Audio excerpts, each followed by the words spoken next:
bikin rugi negara. Ini skandal kasus korupsi terbesar di dunia. Eits, sebelum lanjut, jangan lupa follow dulu TikTok dan Instagram Jendela Finansial biar nggak ketinggalan info menarik lainnya. Kasus korupsi di Indonesia termasuk besar nggak ya? Nih, Jenny bakal spill negara mana aja yang pernah terjadi kasus korupsi besar-besaran. Kelakuan para koruptor ini memang sangat merugikan negara. Di negara inilah kasus korupsi terbesar di dunia. Pertama, Vietnam.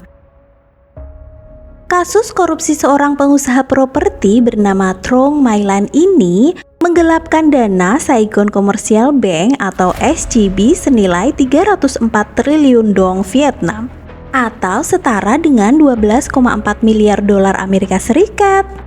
Kedua, di Jerman. Kasus korupsi dengan menyeret perusahaan teknologi terbesar di dunia, Siemens, melibatkan lebih dari 1,4 miliar dolar Amerika Serikat dalam bentuk suap untuk pejabat pemerintah di Eropa, Afrika, Asia, Timur Tengah, dan Amerika. Ketiga, Nigeria. Presiden Nigeria periode 1993 sampai 1998 bernama Sani Abacha terbukti korupsi uang publik sebesar 3-5 miliar dolar Amerika Serikat. Pemerintah Nigeria berusaha mendapatkan kembali uang negara yang dicuri itu, tapi perusahaan keluarga Abacha malah menggugat biar nggak perlu dibalikin. Keempat, Peru.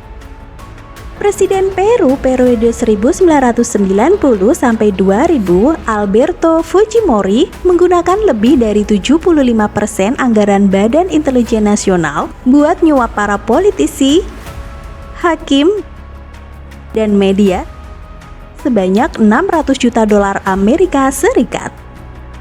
Kelima, Rusia. Kepala Republik Rusia Ramzan Kadyrov menggunakan 2 juta dolar Amerika Serikat untuk keperluan pribadi.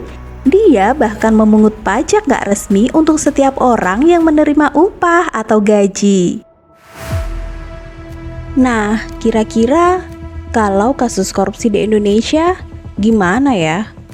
Meskipun gak masuk jadi kasus korupsi terbesar di dunia, beberapa skandal kasus korupsi di Indonesia juga tetap banyak merugikan negara. Seperti yang baru saja menghebohkan publik, kasus korupsi 271 triliun rupiah ini yang melibatkan Harvey Mois, suami Sandra Dewi, dan Crazy Rich PIK Helena Lim. Kasus korupsi tata niaga timah di wilayah izin usaha pertambangan atau IUP PT Timah Tbk disebut-sebut sebagai salah satu skandal kasus korupsi terbesar di Indonesia. Hingga saat ini, skandal tersebut masih diproses dan diperkirakan angka kerugian mencapai 271 triliun rupiah bahkan lebih. Korupsi memang semerugikan itu ya buat negara. Itulah pentingnya buat kawal terus kasus korupsi biar nggak merajalela dan nggak jadi hal wajar.